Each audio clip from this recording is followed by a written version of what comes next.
Hello there, my RPG lovers, and welcome to another video. Crimson Desert is a gigantic open-world action-adventure that I've been playing non-stop ever since it released. Watch your tongue. I put some serious hours into this game, and I'll probably put a lot more in the future, but I finally feel comfortable to make a review. This game is like a big roller coaster of emotions. There are many things which I ended up loving about the game. But it also has a lot of things which are very disappointing, confusing, or frustrating.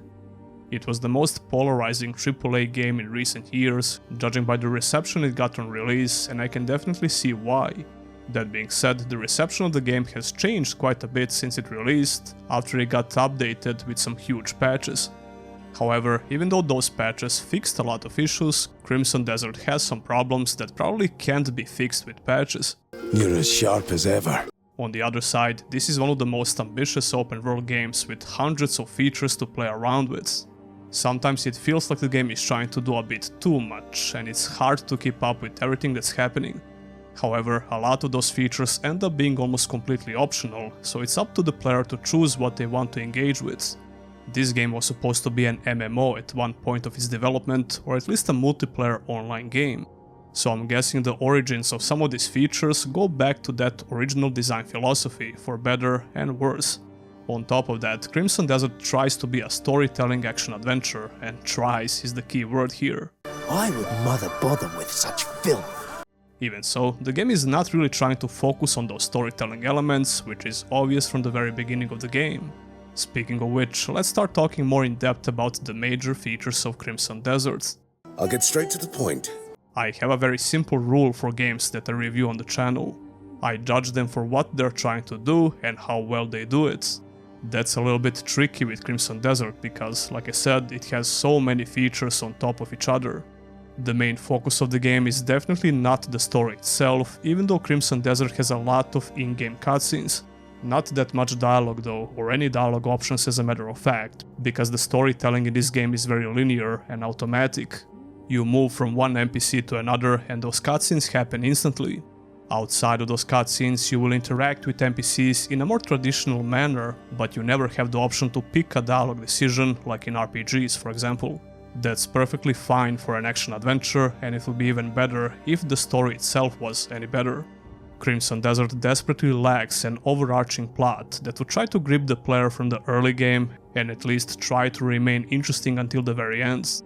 While there are definitely some moments which are interesting within the story, it ends up being a very disjointed and confusing experience. Actually, it's not that hard to keep up with some of its story elements, but that doesn't mean it's interesting. Please calm yourself. Those story parts which are confusing are plentiful, but after a while I just stopped caring. Cliff, the main character, gets killed in the beginning by an opposing clan called Black Bears, but shortly after this he gets resurrected by the Abyss, a mysterious floating realm above the continent of Pywell with a strange sci-fi technology. The Abyss is an interesting concept and it offers you some great gameplay elements, but from the story perspective it's very vague and confusing. I love when stories have a dose of mystery, but it's completely different when absolutely everything is a mystery, with no clear hook for the story. Cliff belongs to a clan called the Greymanes, which gets completely scattered during the initial attack that ends up killing Cliff. One of your early goals in the story is to find the remaining members of the clan, reunite with them, and try to take down the Black Bears step by step. The problem is, a lot of those steps in between fail to make any sense to me. The game doesn't have any intro cutscenes or long tutorials that would drag on like in many other open world games.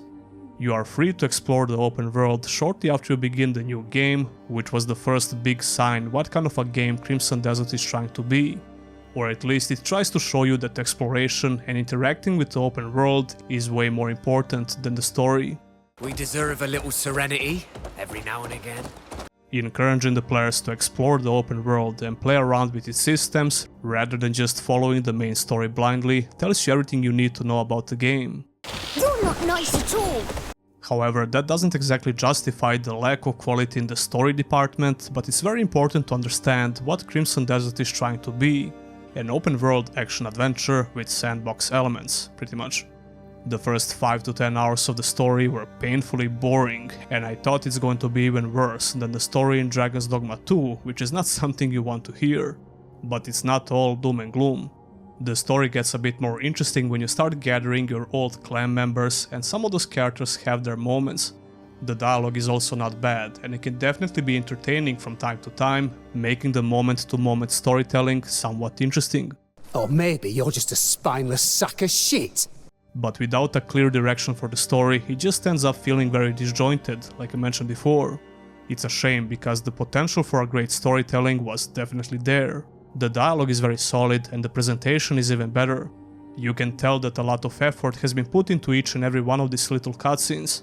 While some of these cutscenes and dialogue interactions can be very silly, over-animated and over the top in general, they can also be very entertaining or even epic in certain moments. Come out! Let's end this!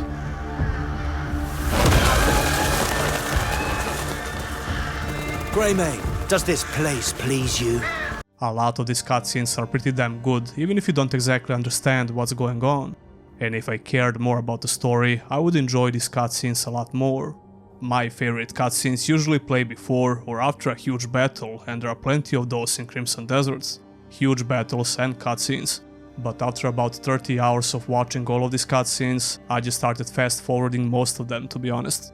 I realized the story is just not getting any better, so it's just a waste of time.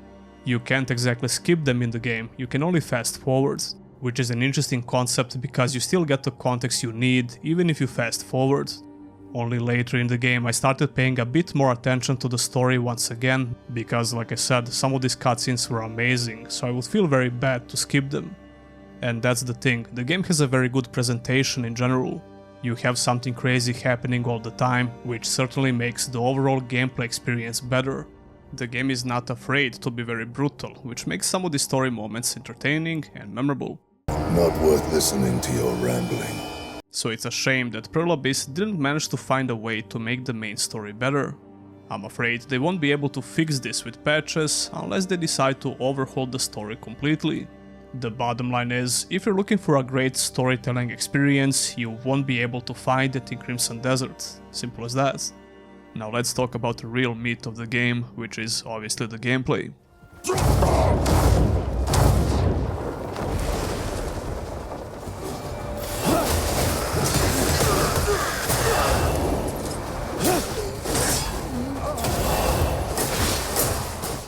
The beginning of this game might give you the wrong impression about the gameplay. For about 15 hours, I thought this was a very simple action adventure with just a huge open world, clunky controls and a bad story. Not exactly the best first impressions that you want to experience in such an anticipated game, but like I said, it was a roller coaster of emotions. Oi! You think this is funny? Since I knew the game is huge, and I didn't even scratch the surface even after 20 hours, I was open to the possibility that it will get better, and it did, it got a lot better. A lot of the problems that they had in the beginning are now obsolete with new patches. The controls are way more responsive all around, some features that were annoying are simplified, and so on. The patches didn't change everything though. Crimson Desert still has a methodical gameplay style, which certainly won't be for everyone. In order to do most actions in the game, you'll have to use the combination of inputs. It doesn't matter if you use a controller or mouse and keyboard, it will probably take a lot of time to get used to controls. For example, the default speed of your character is just a slow walking animation, and you have to press the button once for running. When you stop, you have to press it again, which makes the fundamental controls more clunky for no apparent reason. If you ask me, I think the default moving speed should be running, like in most similar games. Walking should be optional and only used when absolutely needed. You also have a sprint, and you have to tap the button in order to start sprinting. Like I said, it takes a while to get used to, but it never stops being a little bit annoying.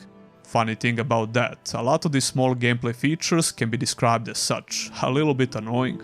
It can also be very annoying if your tolerance for clunky controls is very low. I think Pearl Abyss will probably address the rest of these small annoyances, considering how they handled the previous patches, so I don't want to spend a lot of time discussing them. The controls could still be way better, but they definitely improved a lot after a couple of patches. Even so, I still can't describe the control scheme in Crimson Desert as smooth. Some things about the game will probably never change, because that will go against the gameplay philosophy of Crimson Desert. Pretty much all aspects of the gameplay in Crimson Desert is animation based, and this won't change no matter how many new patches we get. You either like this approach to gameplay or not. It can certainly be annoying, even for people who enjoy this style of gameplay. I'm definitely one of those people, and some of these gameplay systems reminds me of games such as Outward or even Gothic 1, believe it or not. Or in other words, games that require you to make an extra step in order to do something that in other games would happen instantly or with a press of a single button. I think this style of gameplay tends to be way more immersive, and it helps you to connect with the open world itself. Not the part about the controls though. I would still prefer a smoother and more responsive animations for moving around, at the cost of losing those immersive animations. But having to use multiple buttons for some actions can make sense. It's almost similar to some simulation games. I mean, sure, you can still streamline some of these interactions, like having to hold and press a button just to engage in a dialogue, needing to hold a button and press another one just to read a note or a book, and I also hope they improve how looting works in this game. It can be very hard to select the items you want to loot, and having to hold the button on top of that only makes this even more frustrating. On the other side, you get pets like dogs that will automatically loot most of the things on the ground. And that's the thing, this game will create a problem only to introduce the solution for that problem with a new mechanic or a feature. Instead of just fixing what was already wrong with that particular feature, it makes zero sense sometimes. So why would they bother with improving how looting works when you can just get a dog? Some of these problems have been addressed in the patches, like when Cliff automatically puts on a helmet that will play memories for quests. This used to be way more annoying before. Still though, it can feel like the game is wasting your time with some of these features, and I'm guessing this is because of those MMO origins of the game. Come, walk with me. When it comes to the combat system, I think it's a mixed bag overall. The combat in this game has a lot of cool moments and it's surprisingly deep. I thought it's going to be way simpler than it actually is, because after all, it's an action adventure. I certainly didn't expect crazy skill trees with a lot of new moves that you can learn, but Crimson Desert has plenty of those. And the progression itself can easily be compared to some action RPGs even, which is a big compliment for an action adventure. Action adventures usually tend to be simpler compared to RPGs when it comes to progression and a lot of other things. The problem is, the progression and most of these abilities end up being completely optional. Fighting basic enemies in the game is brainless, and it takes a very long time for this to even start changing. I don't know about you, but if the game is not giving me an actual reason to use abilities and special moves, I simply won't care that much. If I can just hold attack buttons and kill most enemies on the screen, that's what I'll do. I think it's up to game developers to encourage the players to use at least some special abilities that you get to learn. To be fair, you will encounter stronger basic enemies in other zones much later in the game. This will also depend on your pace, but it took me about 40 hours for this to happen, which is just too long. And that's nothing, you can spend way more hours in the first zone alone. So it's not like the game doesn't introduce a bit stronger basic enemies, it just takes a very long time. But even then, your approach to fighting these enemies will not change that much. For example, when you finally start fighting the black bears and these guys with huge shields, you have to use at least 1 or 2 combat moves and some more dodges. The combat moves that you probably unlock 30 hours before this happens, and maybe you use them a little bit every now and then.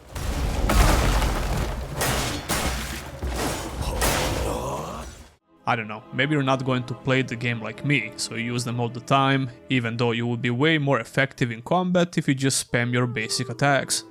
These WWE moves are very cool and they can be very useful sometimes. But there is no doubt about it, the best way to deal with a bunch of enemies on the screen is to use your basic attacks. It's not like Crimson Desert completely lacks the challenge or enemy types, but the balancing is simply not good. You get so many cool moves that you can learn within the skill tree, and you can also unlock 2 more playable characters with different skill trees and playstyles. The variety of abilities and playstyles is definitely there, and it could even put to shame some action RPGs. But the game just does a poor job of giving you any reasons to use all of this, and the progression ends up feeling all over the place. It seems like Pearl Abyss wanted to make a somewhat unique combat system that doesn't try to follow the established rules from other action adventures, action RPGs and Souls-likes. But I think Crimson Desert's combat system ends up suffering from identity crisis. When you're fighting basic enemies, it almost feels like a Diablo-like hack and slash game. then the game expects you to pay way more attention to mechanics in boss fights, especially when it comes to dodge and parry, similar to Souls-like RPGs, but not really. Which doesn't sound bad at all, and there are some very cool boss fights in the game. It seems like the most challenging boss fights are completely optional, hidden behind some side quests, exploration and puzzles. And I totally agree with this design philosophy, because I think the most challenging content in these kinds of games should be optional, but very rewarding. Beating these bosses is very rewarding for sure, allowing you to get some strong weapons and armor that look extremely cool. But I don't know why all of a sudden in these boss fights controlling Cliff instantly becomes less responsive. I can't exactly put my finger on the exact problem here, but for some reason the controls become even worse in boss fights. You'll have to do a lot of blocking and parrying, and sometimes it feels like Cliff just doesn't care about your commands. Or maybe you're just a spineless sack of shit. The lack of animation cancelling doesn't help here, and it only adds up to the janky feeling of these fights. That being said, a lot of these story bosses are not that hard at all, especially if you keep upgrading your weapons and armor, which you should be doing anyway. And if you stack up food, as well as special items to revive yourself, you'll eliminate a lot of challenge from these fights. But taking care of your weapons is definitely the most important part here, at least for the damage output. Come to think of it, weapons are not that different in this game, which means that you can even use the starting weapons effectively if you keep improving them. So later in the game your choice of weapons can mostly depend on the cosmetics that you prefer, as long as they are fully upgraded. There are some cool things which can help you in these fights, you just need to figure out how to use them, like the environment for example. Speaking of which, you'll fight some of these bosses in hostile environments, which require you to have high resistances to certain elements. I think that's a pretty cool touch, no pun intended. I like to keep it simple for the most part and just try to look for openings, which works fine for most boss fights. What kind of sucks though is how you can't even use most of your cool abilities in these boss fights. Some of the abilities you can use effectively, but most of those crazy moves are completely useless here. That's clearly done for balancing reasons, so I completely understand why we can't use them here, but it's still a bit disappointing. If Pearl Abyss can figure out how to make the controls better in boss fights, I probably wouldn't have a lot of complaints here anymore. The game has a stamina system that will be used for various gameplay interactions like sprinting, gliding or using strong abilities in combats. I think the stamina system in this game is completely fine, especially after a couple of patches that reduced the usage of stamina for some actions. It regenerates very fast as well, even in the middle of air and in combats. Once again, one of the biggest strengths of this game is the presentation, and the combat is no different. Boss fights can make some of these segments look extremely cool. The game has a great destructible environment system and a lot of objects can be destroyed, which can create a spectacular scene. The best part about this, it's not just cosmetic. You can destroy towers and similar objects even in the most basic combat scenario. The game turns it up to 11 in very big fights for some important main story quests. The physics system can make the combat look very cool as well, especially when NPCs are bouncing off walls upon being hit. The way everything looks was clearly very important for the creators of Crimson Desert. The way it feels though is a little bit different story, unfortunately. But I'm very optimistic about the future of Crimson Desert because I expect some big patches to drop that will fix most of these issues. I also think that the game discourages you from playing other playable characters that you get to unlock. Mostly because you can only push the story forward with Cliff, and because the progression is only partially shared between these characters. Which means that only your stamina, health and spirit is going to be the same across all characters, even when you upgrade those attributes only on one character. It makes sense in a way, because they have different combat moves and skill trees. But I think it would be way better if other characters get to keep the Abyss Crystals you spend with Cliff. The Abyss Crystals are the main resource for getting new skills, but if you use them with Cliff, you can't use them with other characters, and I think that's a mistake. There are plenty of these items to find and earn through various activities, but once you use them on one character, they disappear. So you have to play the game and do activities on other characters and earn more of the crystals in order to get new skills. The game usually doesn't force you to play with these other characters, although there are some exceptions. After about 35 hours of gameplay, I unlocked the third and the last playable character. And the game almost immediately makes you fight a boss, and you didn't even get to feel the playstyle of this new character. I mean, sure, you can do side content before this happens and get to learn about his playstyle a little bit, but you're pretty much locked to this character until you complete this main quest, whether you like it or not. This doesn't happen that often, so it's not a huge deal, but it's worth mentioning. Not worth listening to your rambling. Besides that, I think the game does a great job with seamlessly switching between these characters in GTA style, I guess. Like I said before, I'll never say no to more options for playing the game, and having multiple characters with unique playstyles is a huge bonus for me, despite some of my criticism. Impressive work. To sum up the combat, I really hope it will improve in the future, because there is a very solid base for enjoyable action gameplay. It certainly gets repetitive and boring after a while, until you finally get to fight some tougher basic enemies. My favorite part about it are definitely the boss fights, even though they suffer from the issues I mentioned. Another great thing about the combat and the gameplay in general are these huge fights where you get to mow down a ton of NPCs at once. I mean, yeah, the game turns into a hack and slash action adventure in those moments, but it's pretty cool. I didn't even mention some specific tools and set pieces in the game which can make those combat encounters very fun. You'll get to shoot canyons, destroy weird vehicles, towers, and more crazy stuff. And once again, the presentation is just carrying the game to some great heights.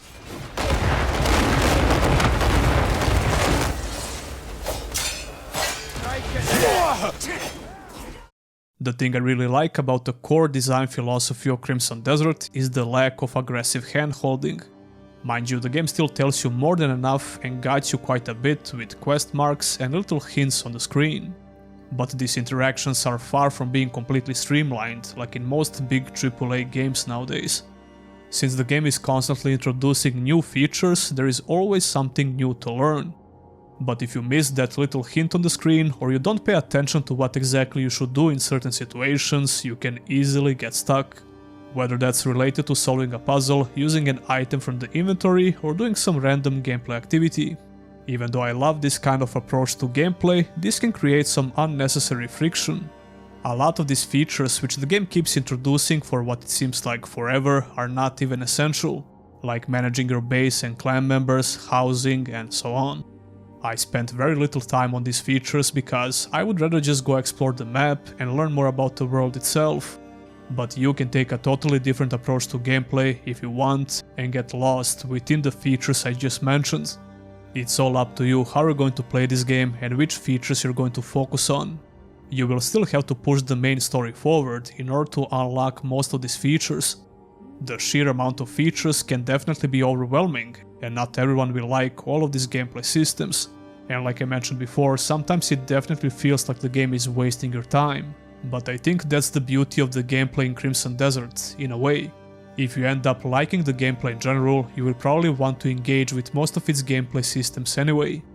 The freedom is not only related to exploration, you're free to engage with these gameplay systems at your own pace, or not at all. The biggest strength of the gameplay in Crimson Desert is without a doubt the open world exploration. The amount of features within the open world and the attention to detail is just staggering. I probably won't even touch upon 50% of the things you can interact with in this game, simply because it would be too much. Exploring the world is very fun, whether it's on foot, on a mount, or gliding through the air. The world is extremely vertical and mysterious, and it's up to you to discover most of its secrets. Unless you're just following guides, which you probably will for a lot of these secrets and puzzles. Speaking of which, I thought the puzzles are a bit annoying at first, but once you learn how the Abyss abilities work, they become much easier to solve. The game just does a poor job at teaching you what these abilities are capable of, but it also encourages you to learn everything by yourself. There are so many puzzles in this game, but if you're not into this, you can pretty much skip most of them. However, the main quest is filled with puzzles which you'll have to do in order to continue. This is going to be a mixed bag for a lot of people, but I personally think they are completely fine.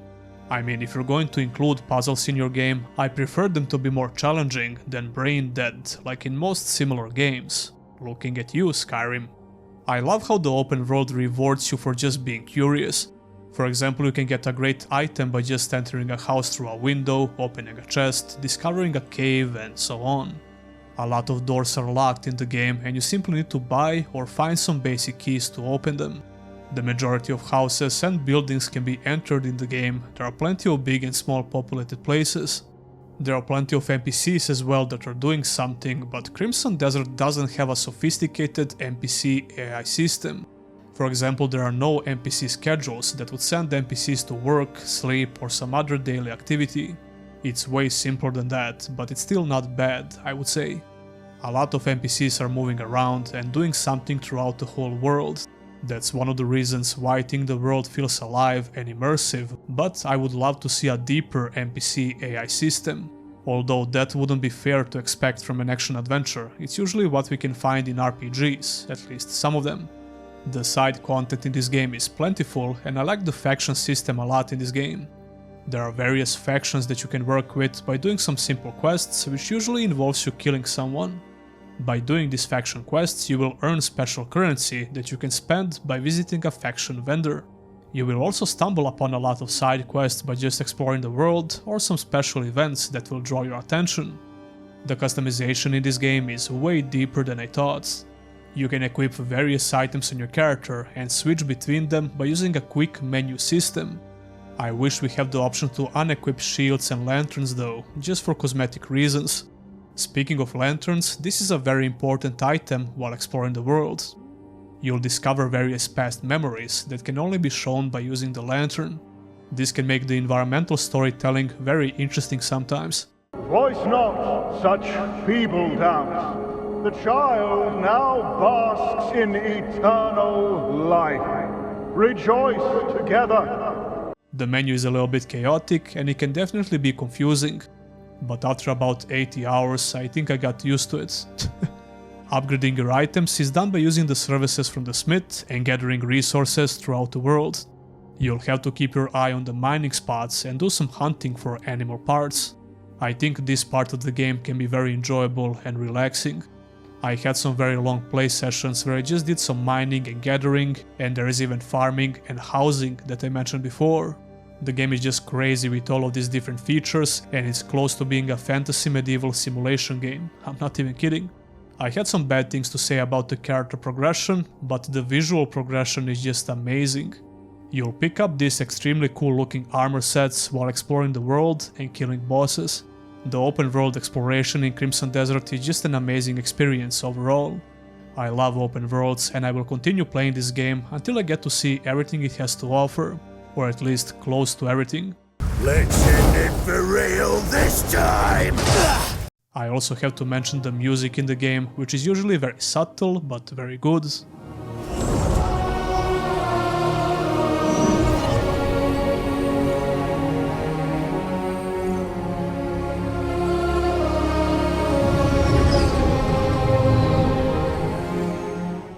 The voice acting is also pretty damn good, even though the story itself is not. All we need to do is lop off Ludwig's smug fucking head.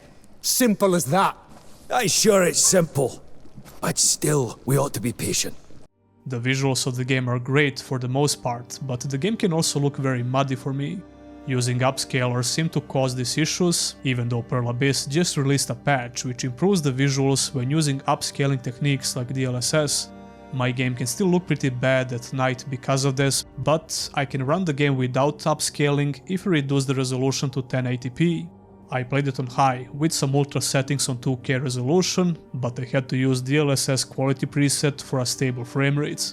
If they could fix the muddy textures and lighting problems during the night, while having upscalers on, it would improve the visuals quite a bit.